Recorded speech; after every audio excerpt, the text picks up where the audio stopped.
It's Monday morning. Weather's looking pretty good so far. Bit of a reasonably gentle westerly. But the forecast is terrible.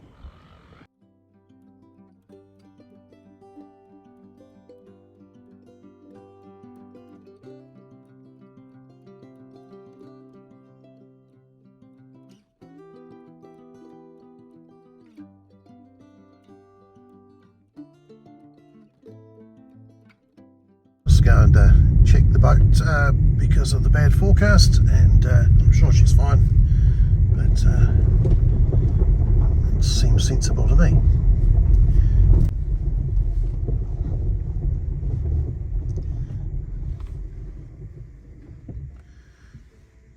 Strong winds have yet to arrive. Everything's fine, so nor'wester comes from pretty much behind us, and sou'wester comes from that direction, so it'll push us off the floating pontoon that we're currently on.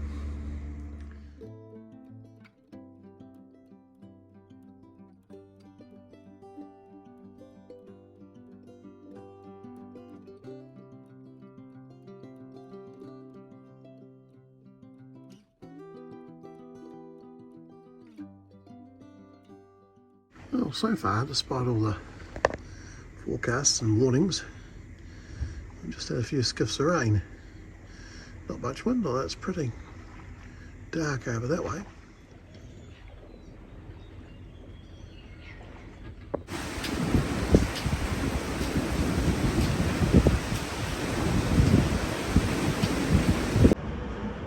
It's not very nice out there, it's cold, obviously raining at the moment, and it's fairly strong sou'wester.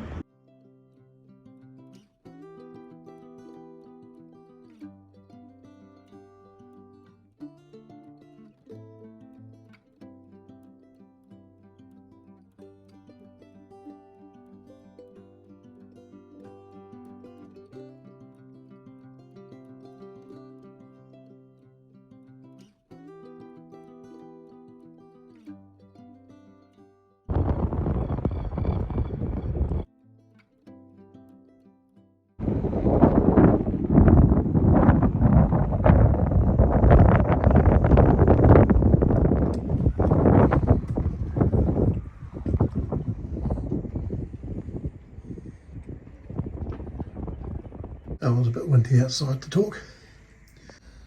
I had a call from the marina manager to say the bow line had giving some trouble, and they doubled it up for me.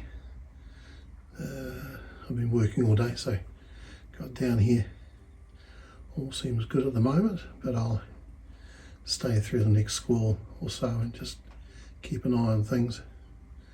So that bow line is new 8-plat nylon.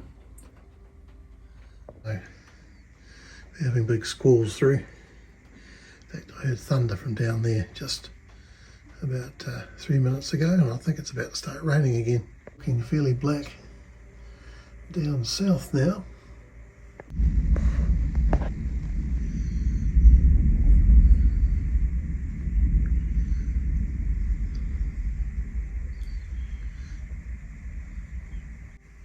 Well, that was a long peal of thunder. Well, here comes the wind.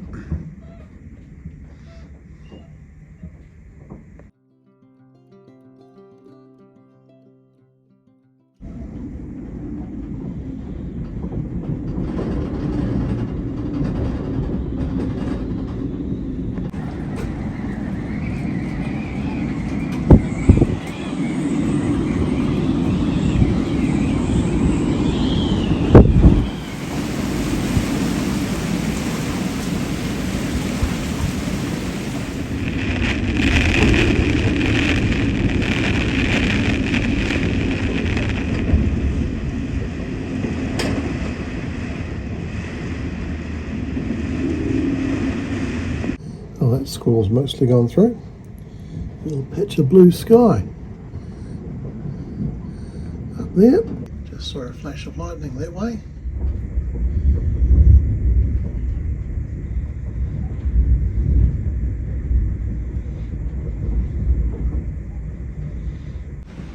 Oh, sun's come out.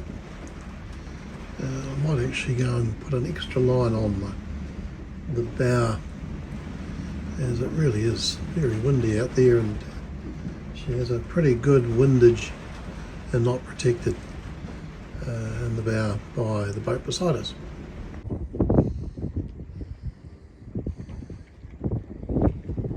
Oh, I've just been out and popped another line on the bow, taking it through the bow clear on the starboard side around across the foredeck onto the tied off on the port cleat, belt and braces.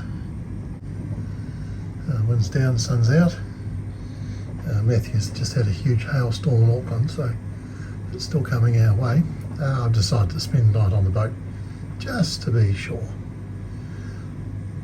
And it's not very warm because this big frontal system brought snow to the South Island. We've had hail up here. I've got the aircon on the starboard side on heat.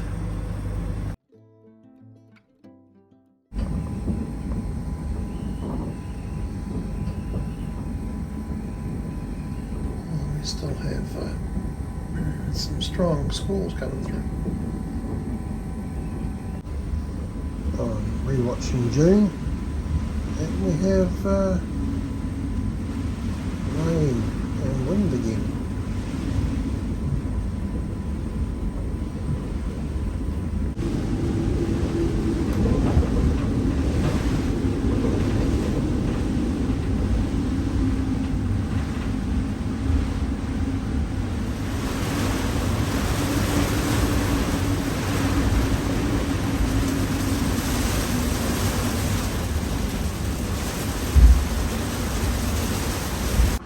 It's got to 10.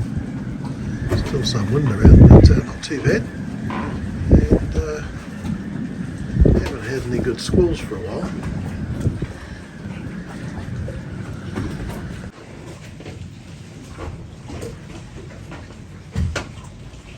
I only came back inside about 2 minutes ago, and another squall starting to come through.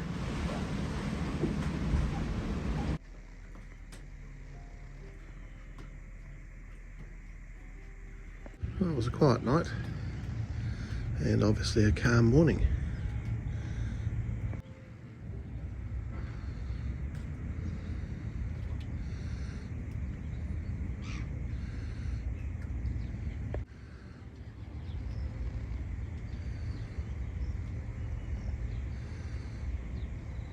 Well, it started calm.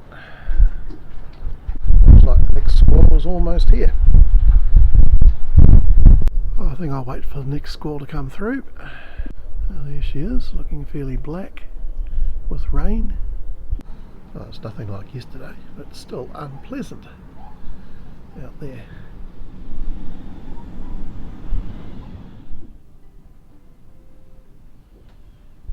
Oh, let's see if I can fix this water sensor from the Yanmar primary diesel filter water separator. Well, no guarantee, but it is attached, and I also reinforced a bit of solder the black one. I found another bag of tools, and in here is what I've been looking for ages. My hot knife. I've been looking through the drawers to see what else we need, and look, finally found my Wi-Fi router cellular gateway, which I've been looking for. I just cancelled the SIM card for it, but we have Starlink, so not really needed, but at least I know where it is now. I also found the remote for the autopilot, so I have the base unit. Now all I need to do is find a SeaTalk connection somewhere on the boat to wire it in. Probably the course computer will have one, And another squall coming through.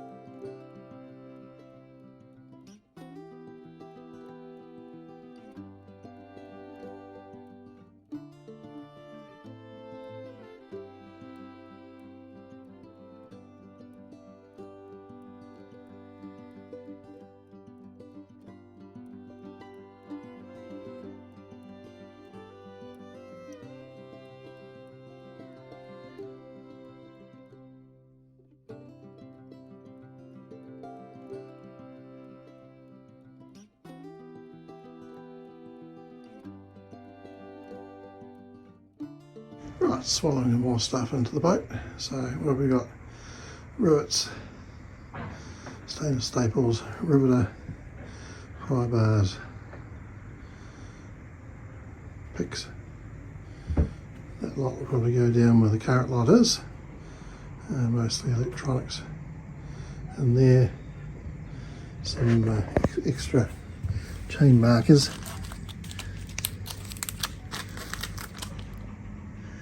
And some clothes. Right, occasional use drawer. This is in the forward cabin. Still got a drawer for your clothes. I believe there's a big cavity under the bed anyway, but a bit hard to get to. Might be for very long-term spares like hoses. At the moment it's full of squabs. And there's the doorway through to the bow locker. Look at that, 2 empty boxes. Wonder if the Admiral will notice I've put even more stuff on. Here is the port stern cabin. Into the battery connection bay and inverter. Just having a look in here. I'm just wondering whether the bypass switch is actually on. That's better. Okay, so it should be about there somewhere, so I'll take a picture.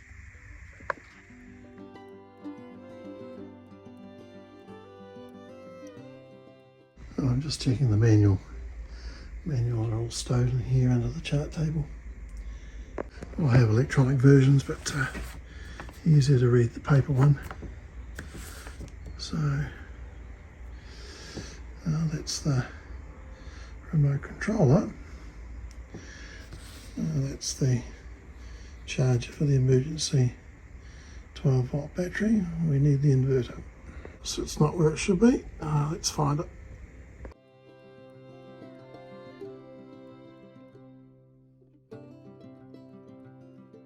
I've just had one of the neighbours pop in for a chat. Okay, so this is a pile of unfiled stuff. Here are the folders. Let's see if we can A, find what we're looking for, and B, get the folders sorted. And I found the manual for the inverter charger.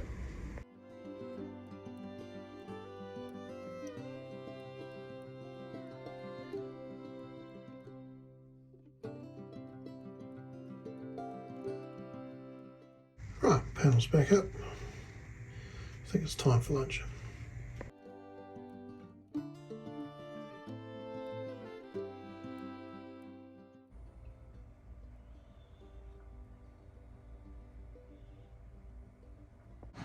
Well, normal service has resumed. It's blowing a strong southwest and raining. That's unusual. Well, not this week. I'm starboard hull midsection towards the aft. I'm trying to find the course computer.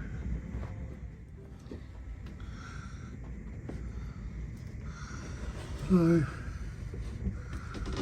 that's the SeaTalk HS or Ethernet switch. Course computer would be usually slightly bigger than that.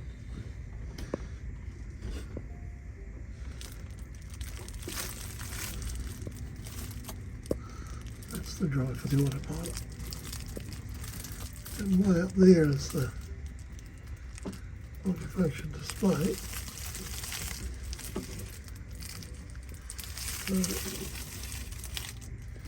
I reckon it could be up and on.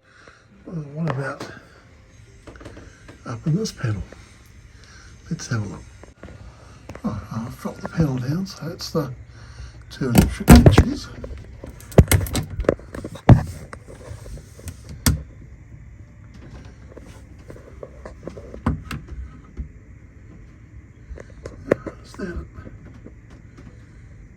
Is that the multifunction display? Chart plot. It's the multifunction.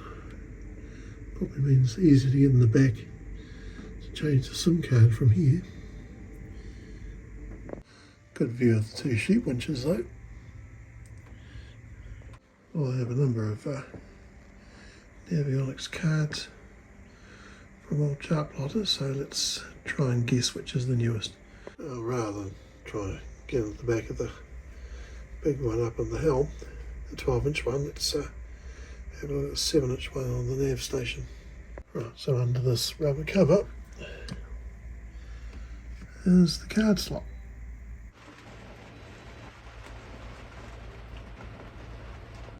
Strong wind advisory.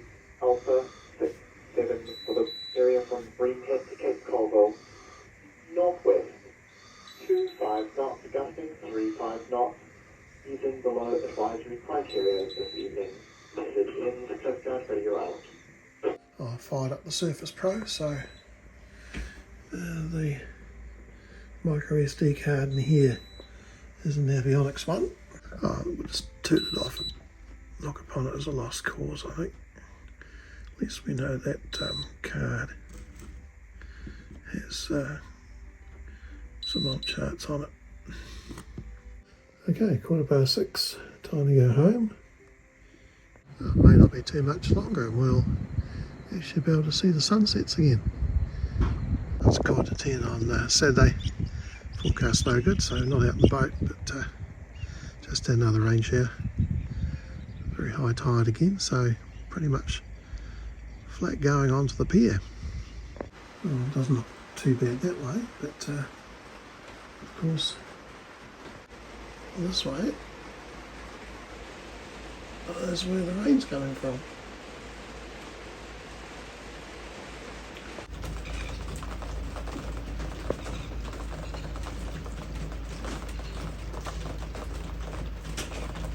Very well handled. Ship's dog's name is Udi.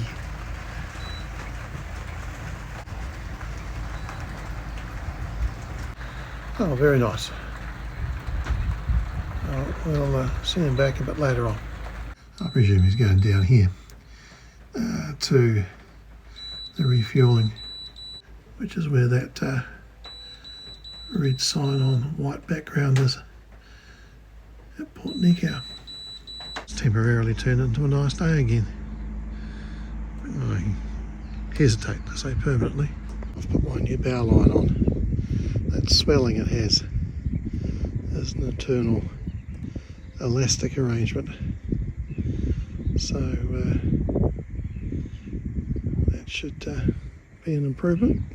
I'm in the bow storage locker. It's a huge area, wide angle lens on the camera, not easy to get into.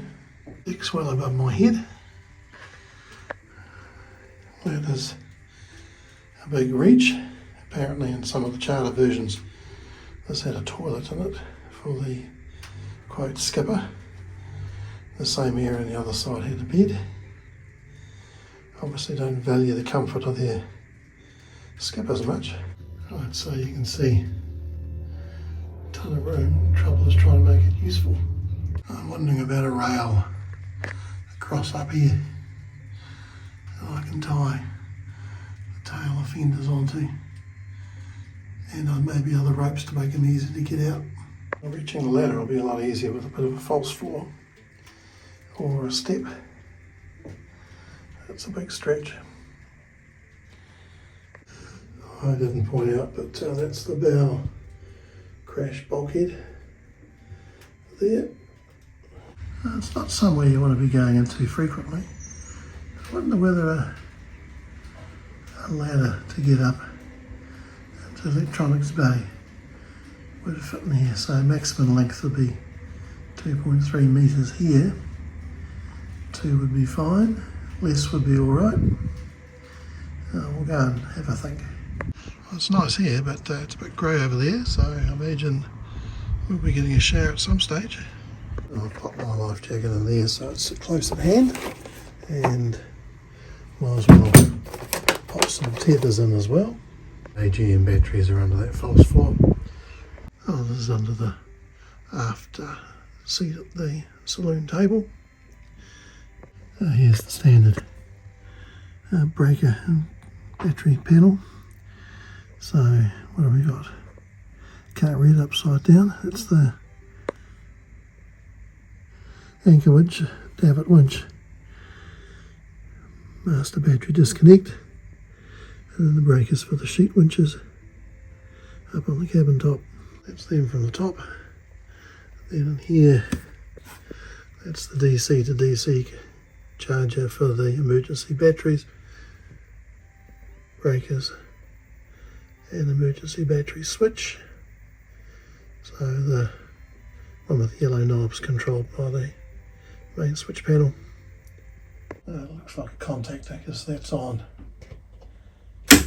that's off. Here's the two 12-volt emergency batteries in parallel. Over here's some more storage, and the Admiral was wondering if we could put the life jackets there. Well, I suppose we could. One day when we get lithiums, we might have to repurpose some of this. So under that corner is the electrical locker room down outside inside the port aft cabin. That has the inverter charger, etc. So don't have access to that. Oh, there's my life jackets used on the canoe. We'll see what else is in here. Oh, this is the front porch on the port side, so life jackets in here. I believe we have a total of 22 life jackets or thereabouts. Oh, that's pretty self-explanatory. We got a whole pile of ones off Kathmandu too, sitting in the garage. Right, 6 adult safety harnesses with tethers and blue bags. 2 children and red bags. Day shapes. Can't say I've ever seen any private boat using them apart from super yachts. Orange distress flag and a radar reflector. Right, bag of jack lines to give you safe passage up and down the boat when they're rigged. Manual bilge pump, foghorn on end. Back out in the front porch. Here's a petrol flood pump, firefighting pump. So you've got reasonable leaks, containable, and a soft plug to shove in a hole. Okay, we have inflatable life jackets, the lazy jack bag, the black one, and then the bags of tethers and harnesses, some storage to keep the Admiral happy. Well, this one is full of life jackets. One here with the crash pump, firefighting pump. Black things there are the side window shades which would go on once I've done the protection for the adhesive, and I've actually ordered some black wrap to do that. But this one is my rope locker. That one is still empty. I don't think it's a good place to put emergency stuff. Oh look, more rain. How unusual.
we're not making much progress down there. Our neighbour's back. I didn't see him until after people are already there helping tie him up. The next lot of rain's on its way. Right, here it comes.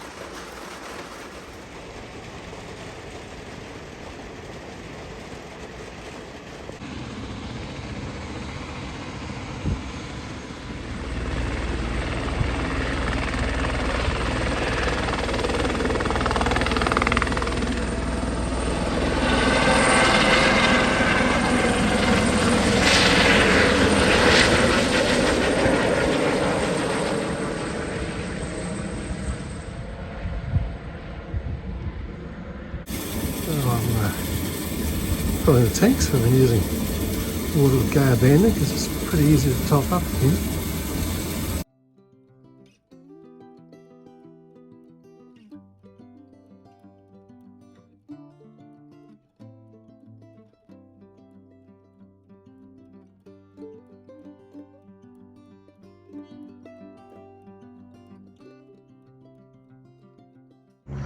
Oh, there's a light plane in the background.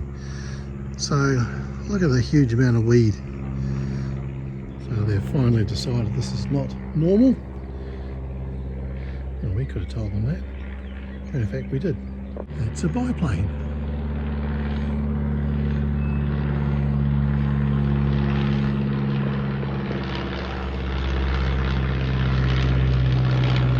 It's Sunday morning. Beautiful morning. Looks like I should have headed out after the last rain shower yesterday. Although retrospect's a marvellous thing because we never knew when the last rain shower was going to be.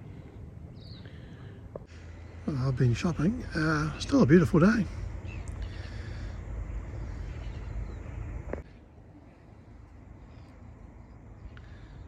Oh, we've got a cat coming our way.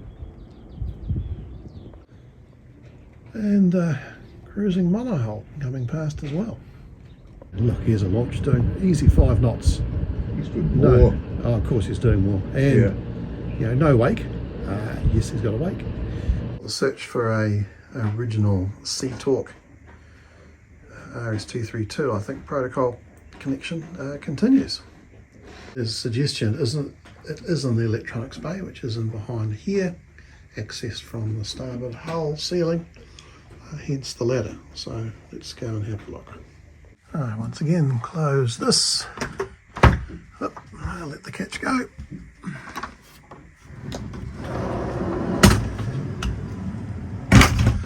And then we take this panel down. Panel's held up by Velcro. I'll probably drop it on my head. Oh yes, I did. So there's the access upwards.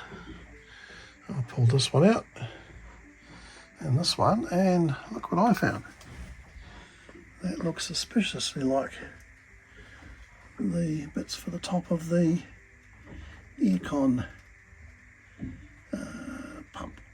Well, they are. Oh, that just as well I hadn't made new ones. Well, this is the access to the bilge by the stairs, and those panels go on here. Like so. Just making sure that we don't actually have a course computer hidden in these compartments. So that's the galvanic isolator, some Vectron thing with a flashing light, probably to do with the charging. I don't know, I can't read it.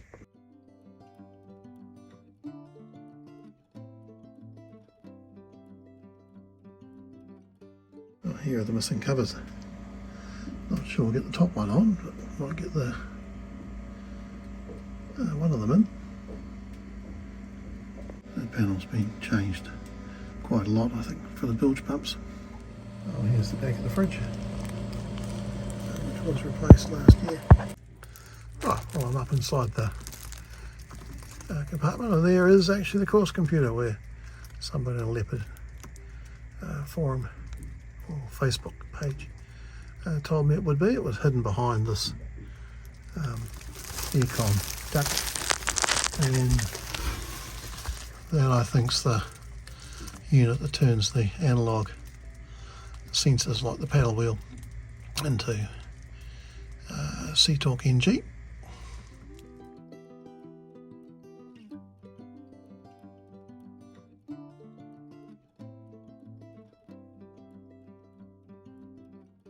Well, that was a no. It doesn't have an old SeaTalk connection, but there's the 12-inch XM, and I'm sure I can reach it from the top step of the step ladder. Air conditioning ducts, a major inconvenience, but hell of a lot of stuff stuffed in here. It's going nowhere. I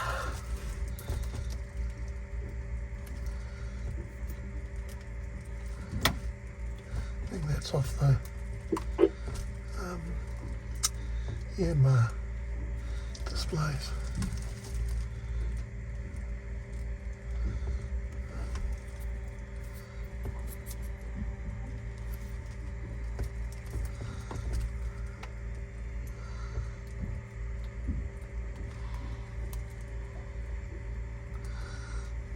Here's the steering, sticky stuff, chain, drive, this one down here to the rotary drive, and then the other one heads off to the cables for the steering. We're in the back of the switch panel now, PHF off to the right, and 240 volts here. We have a number of places where we can get into the NMEA 2000 or SeaTalk NG backbone. There's one. Looks like a NMEA 2000 micronet set up here. Wonder where they go.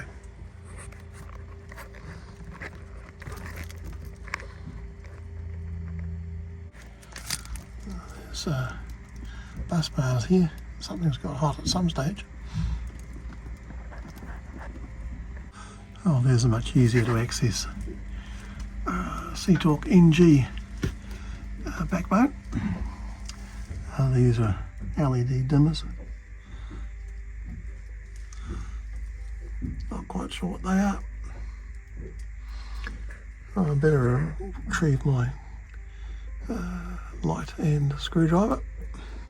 May not have been successful in finding a original SeaTalk connection, although obviously we can put in a SeaTalk to NMEA 2000 / SeaTalk NG converter, so might as well clean in here, and the ladder has proved to be very useful.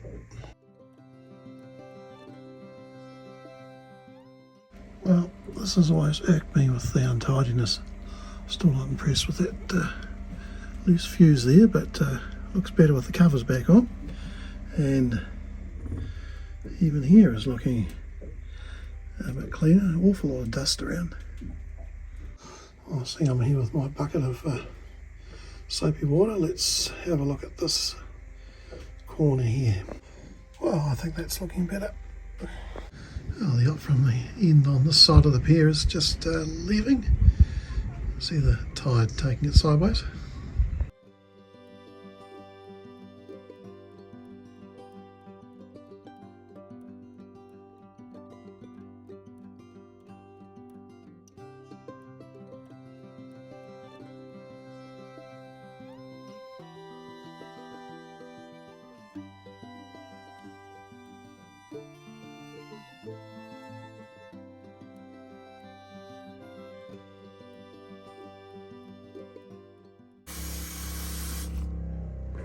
I'm still on my cleaning spree, so look at that. Let's give that a clean. So got some dishwashing liquid, so it should be quite gentle. It's better, not perfect. I just don't want to use anything harsher on it at this stage. I'll let it soak a bit. Well, that's a big landing barge, self-propelled. Now there's a chance that it's taking all the rocks that have been dumped up here down to West Haven to reinforce their marina walls Don't know, but it's my supposition.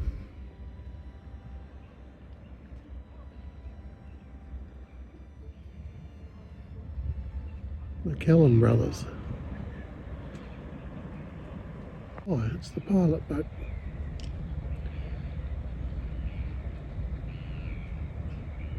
Probably got a pilot on board and they'll take him back down to Northport.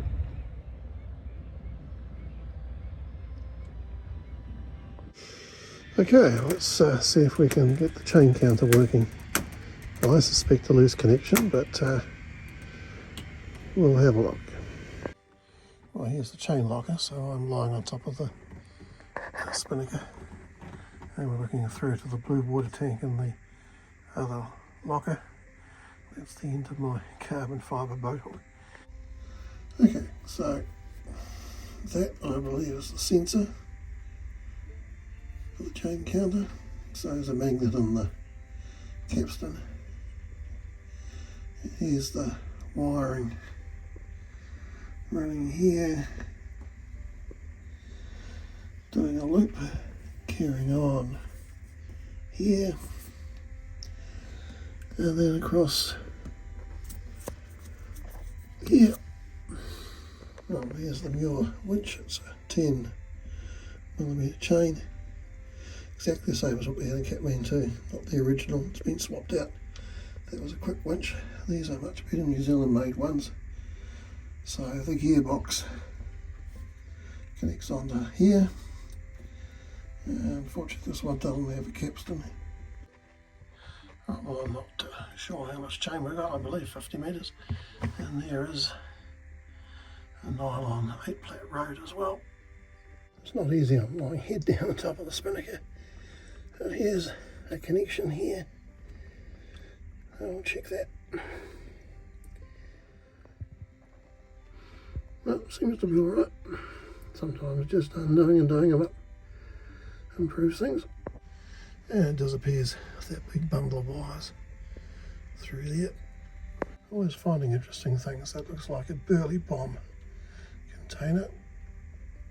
Oh, there's the waterlock muffler for the genset master switch. And there's the exhaust water separator, so water goes out under the hull. Exhaust comes out dry but already cooled by the Port Yanmar exhaust outlet. And fire alarm. Generator, of course. Coolant. I believe all the relays and control panels in here. So the berth for the fishing boats is just on the other side of Port Nikau's main offices. Right, to have the anchor winch on and the chain counter, we need the port engine turned power on, not necessarily engine on.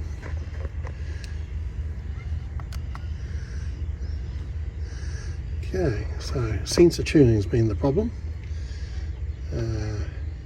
Be nice to be able to pull the anchor up and get it stop before it gets to the boat without having to guess at it. Okay, I've set it for 5 metres. Actually, no, I better go and undo the chain lock first.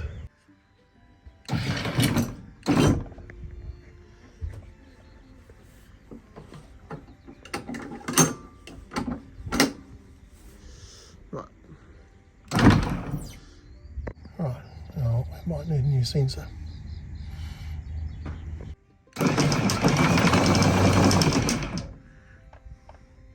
Using this, of course.